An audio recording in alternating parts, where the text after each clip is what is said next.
నమస్తే, welcome to authentic astrology. మన ఛానల్లో ఎక్కువ మంది కామెంట్ సెషన్స్లో నాకు ఏ గ్రహ దశలు యోగిస్తాయి, లేదంటే నాకు ఏ గ్రహాలు యోగిస్తారు అని ఎక్కువగా అడుగుతున్నారు. అది తెలుసుకోవడానికి మనం చాలా సింపుల్గా విషయం మనం తెలుసుకోవచ్చు. దానికోసం ఈ వీడియోలో లగ్న యోగ కారకులు నేను తెలియజేయబోతున్నాను. కాన్సెప్ట్ చాలా ఈజీగా ఉంటుంది, చాలా సింపుల్గా మీకు అర్థమవుతుంది. ఫస్ట్ ఆఫ్ ఆల్ ఎవరు యోగిస్తారో తెలుసుకోవాలి అంటే మనకి 4 విషయాలు మనం తెలుసుకోవాలి. ఏం తెలుసుకోవాలి అంటే స్థిర శుభులు ఎవరు, అస్థిర శుభులు ఎవరు, స్థిర పాపులు ఎవరు, అస్థిర పాపులు ఎవరు. ఈ 4 విషయాలు మనం తెలుసుకున్నట్లయితే క్లియర్గా మనం ఈ 12 లగ్నాలకు ఎవరు యోగిస్తారో తెలుసుకోవచ్చు.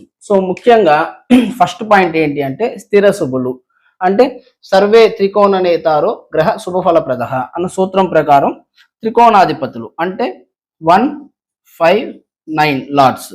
ఓకేనా. కోణాధిపతులు స్థిర శుభులు, కోణాధిపతులు ప్రతి లగ్నానికి యోగిస్తారు అంటే ఆ గ్రహాలు వాటి దశలు కూడా యోగిస్తాయి. ఓకేనా. వీళ్ళు స్థిర శుభులు. ఓకేనా. లగ్నము దేహాభివృద్ధి స్థానము, లగ్న సప్తమము దేహక్షీణ స్థానము, పంచమము జ్ఞాన స్థానము, పంచమానికి సప్తమము అజ్ఞాన స్థానము, నవమ సప్తమము తృతీయము నిర్ధన స్థానము. ఓకేనా. 159 లార్డ్స్ వచ్చేసి స్థిర శుభులు, 7, 11, 3 లార్డ్స్ వచ్చేసి స్థిర పాపులు. ఓకేనా. ఇప్పుడు మనకి కేంద్రాల విషయానికి వెళ్దాం. కేంద్రాధిపతులు అస్థిర శుభులు. కేంద్రాలు మనకి ఏంటి 4, 7, 10 కేంద్రాలు.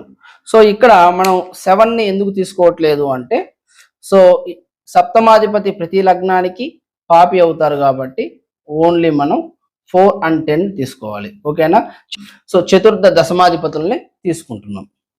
ఇప్పుడు మనకి అస్థిర పాపులు ఎవరో తెలుసుకోవాలి. దీనికి త్రిషడష్టాయ రిపేష విపరీత ఫలప్రద అంటే 3, 6, 8, 12 అధిపతులు అస్థిర పాపులు.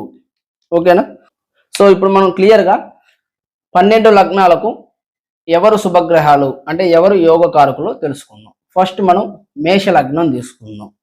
1, 5, 9 లగ్నాధిపతి కుజుడు, పంచమాధిపతి సూర్యుడు, నవమాధిపతి గురువు. ఇక్కడ ఇంకేం మిగిలాయి 4, 10.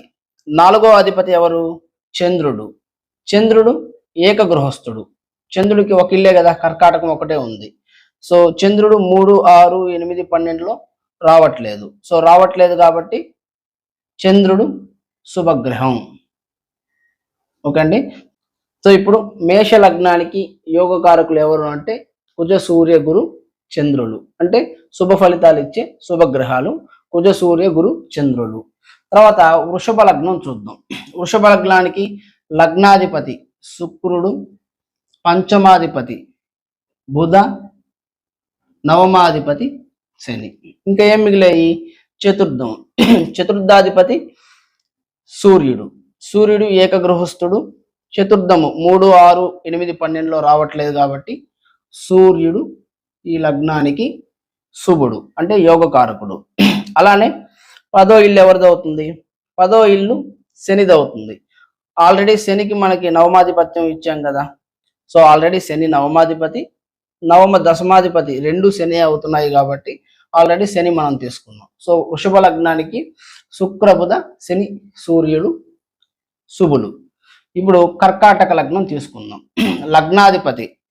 లగ్నాధిపతి చంద్రుడు, పంచమాధిపతి కుజుడు, నవమాధిపతి గురువు.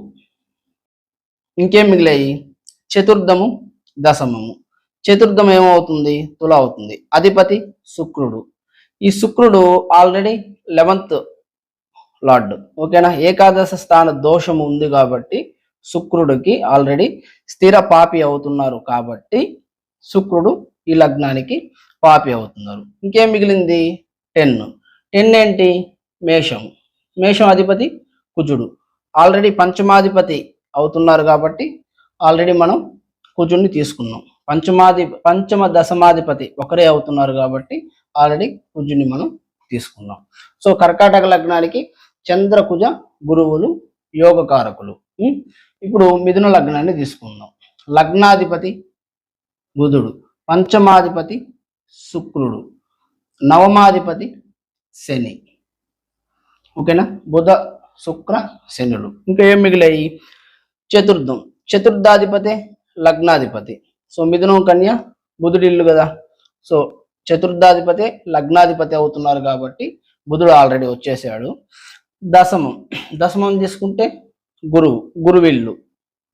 సో గురువు ఆల్రెడీ సప్తమాధిపతి అవుతున్నారు, స్థిర పాపి అవుతున్నారు. ప్రతి లగ్నానికి సప్తమాధిపతి స్థిర పాపి కదా, కాబట్టి గురువు పాపి అవుతున్నారు. మిథున లగ్నానికి బుధ శుక్ర శనులు శుభగ్రహాలు. ఇప్పుడు సింహలగ్నం, సింహలగ్నానికి లగ్నాధిపతి సూర్యుడు, పంచమాధిపతి గురువు, నవమాధిపతి కుజుడు. లగ్న పంచమ నవమాధిపతులు సూర్య గురు కుజుడు. ఇంకెవరు మిగులుతున్నారు? చతుర్థాధిపతి. చతుర్థాధిపతి ఆల్రెడీ నవమాధిపతి అవుతున్నారు కాబట్టి కుజుడిని ఆల్రెడీ మనం రాసుకున్నాం. ఇక మిగిలింది ఎవరు? దశమాధిపతి. దశమాధిపతి శుక్రుడు. శుక్రుడు ఆల్రెడీ తృతీయాధిపతి అంటే మూడో అధిపతి స్థిర పాపి అవుతున్నారు కాబట్టి శుక్రుడు పాపి అవుతున్నారు. కాబట్టి సింహ లగ్నానికి సూర్య గురు కుజులు లగ్న పంచమ నవమాధిపతులు, వీళ్ళు యోగకారకులు. తర్వాత కన్యా లగ్నం. కన్యా లగ్నానికి లగ్నాధిపతి బుధుడు, పంచమాధిపతి శని, నవమాధిపతి శుక్రుడు. నవమాధిపతి శుక్రుడు. సో ఇంకా ఎవరు మిగులుతున్నారు? చతుర్థాధిపతి. చతుర్థాధిపతి ఆల్రెడీ సప్తమాధిపతి.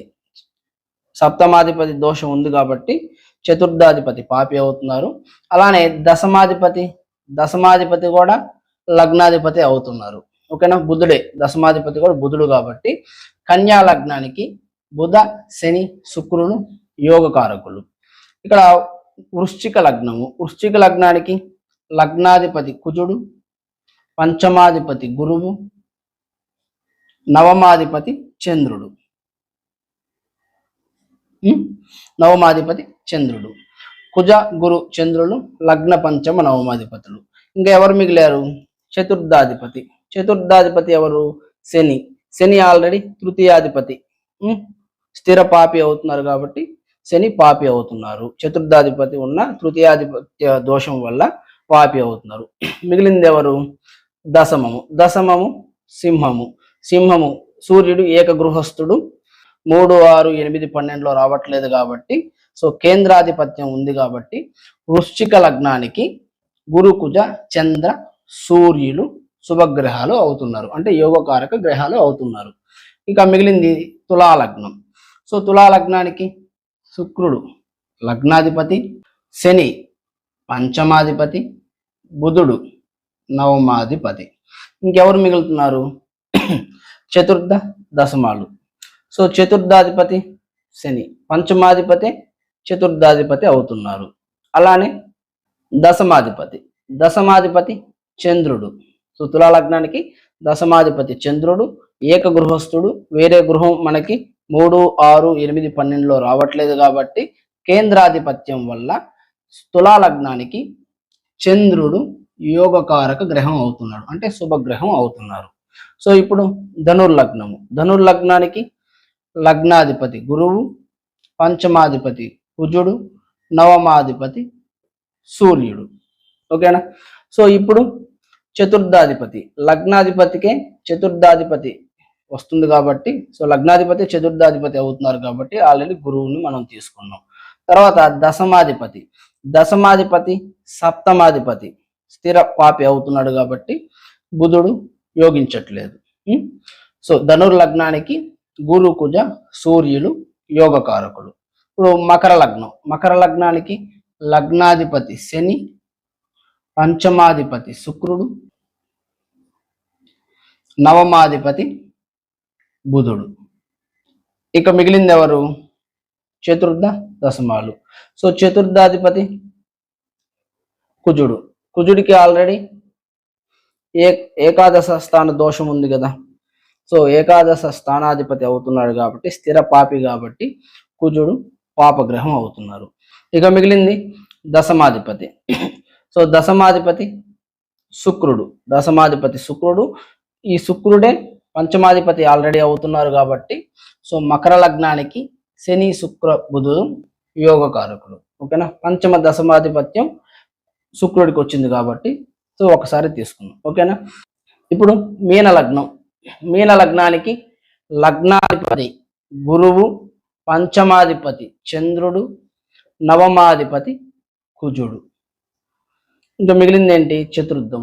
చతుర్థాధిపతికి సప్తమాధిపతి బుధుడిల్లే కదా, ఆల్రెడీ సప్తమాధిపతి దోషం ఉంది కాబట్టి బుధుడు తీసుకోవట్లేదు.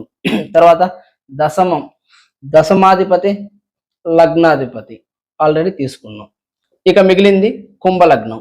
కుంభలగ్నానికి లగ్నాధిపతి శని, పంచమాధిపతి బుధుడు, నవమాధిపతి శుక్రుడు. ఇక మిగిలింది చతుర్థ దశమాలు. చతుర్థం ఆల్రెడీ నవమాధిపతికి చతుర్థాధిపత్యం వస్తుంది కాబట్టి తీసుకున్నాం ఆల్రెడీ. అదే ఇక దశమము తృతీయాధిపతికి దశమాధిపత్యం వస్తుంది. ఓకేనా, సో తృతీయాధిపతి ఆల్రెడీ స్థిర పాపి కదా కాబట్టి కుజుడు పాపగ్రహం అవుతున్నారు. సో కుంభలగ్నానికి శని బుధ శుక్రులు యోగకారకులు. సో చాలా సింపుల్గా ఈ కాన్సెప్ట్ మనం గుర్తుపెట్టుకోవచ్చు అండి. సో చాలా మంది మనకి కామెంట్ సెషన్లో ఇంతకుముందు కామెంట్స్ చేశారు, నేను రిప్లైస్ కూడా ఇచ్చాను. సో అంటే గురుపాలిత లగ్నాలు ఏంటి, శనిపాలిత లగ్నాలు ఏంటి, ఎవరు గురుపాలితులు ఎవరు శనిపాలితులు అని. సో ఇక్కడ క్లియర్గా మనం చూడొచ్చు. సో ఈ లగ్నాలన్నీ గురుపాలిత లగ్నాలు, ఈ లగ్నాలు శనిపాలిత లగ్నాలు. ఎందుకని వీళ్ళు గురుపాలితులు అవుతున్నారు? ఇక్కడ మీరు చూస్తే వీళ్ళకి యోగకారకులు అంటే శుభగ్రహాలలో శని శుక్ర బుధులు ఎక్కడా రాలేదు, మీరు గమనించండి. గురు కుజ సూర్య చంద్రులే వచ్చారు. అదే ఇక్కడ చూడండి, శని శుక్ర బుధులు వీళ్ళు మాత్రమే లగ్న పంచమ నవమాధిపతులు అవుతున్నారు. ఓకేనండి, సో వీళ్ళు మాత్రమే ఇక్కడ లగ్న పంచమ నవమాధిపతులు అవుతున్నారు. ఇక్కడ గురు కుజ సూర్య చంద్రులు మాత్రమే లగ్న పంచమ నవమాధిపతులు అవుతున్నారు కాబట్టి వీళ్ళు గురుపాలితులు, వీళ్ళు శనిపాలిత లగ్నాలు. సో ఇక్కడ ముఖ్యంగా గుర్తుపెట్టుకోవాల్సింది, వృషభ లగ్నానికి చతుర్థాధిపత్యం వల్ల సూర్యుడు శుభుడవుతున్నాడు. తులా లగ్నానికి దశమాధిపత్యం వల్ల చంద్రుడు శుభుడవుతున్నాడు. సో ఇదండి 12 లగ్నాలకు లగ్న యోగ కారకులు. మీకు ఇంకేదైనా డౌట్స్ ఉన్నా కామెంట్ సెక్షన్లో కామెంట్ చేయండి, నేను ప్రతి కామెంట్కి రిప్లై ఇస్తాను. మీలో ఎవరైతే లాజికల్గా ఆస్ట్రాలజీ నేర్చుకోవాలనుకుంటున్నారో, నేను 21 డేస్లో కోర్సును డిజైన్ చేయడం జరిగింది. ఆల్రెడీ చాలా మంది నేర్చుకుంటున్నారు, చాలా మంచి ఫలితాలు చూస్తున్నారు. సో యుఎస్లో ఉండే వాళ్ళు నేర్చుకుంటున్నారు. సో ఏజ్తో సంబంధం లేకుండా 73 ఇయర్స్ ఉన్న వాళ్ళు కూడా నేర్చుకుంటున్నారు, లేడీస్ నేర్చుకుంటున్నారు, జెంట్స్ నేర్చుకుంటున్నారు. సో ఎవరైతే సీరియస్గా ఈ జ్యోతిష్య శాస్త్రాన్ని ఆస్ట్రాలజీని నేర్చుకోవాలి అని అనుకుంటున్నారు, సో నా ఈ 21 డేస్ కోర్సులో నేను బేసిక్ నుంచి అడ్వాన్స్ లెవెల్ వరకు సో చాలా ఈజీగా అర్థమయ్యేలాగా ఈ కోర్సును డిజైన్ చేయడం జరిగింది. సో మీలో ఎవరైతే ఇంట్రెస్టెడ్గా ఉన్నారో ఇక్కడ స్క్రీన్ మీద డిస్ప్లే అవుతున్న నెంబర్ని మీరు కాంటాక్ట్ చేయొచ్చు. అండ్ అలానే ఎవరైతే పర్సనల్ కన్సల్టేషన్స్ తీసుకోవాలనుకుంటున్నారో సో ఇదే నెంబర్కి మీరు కాంటాక్ట్ చేయొచ్చు. So thank you so much for watching this video.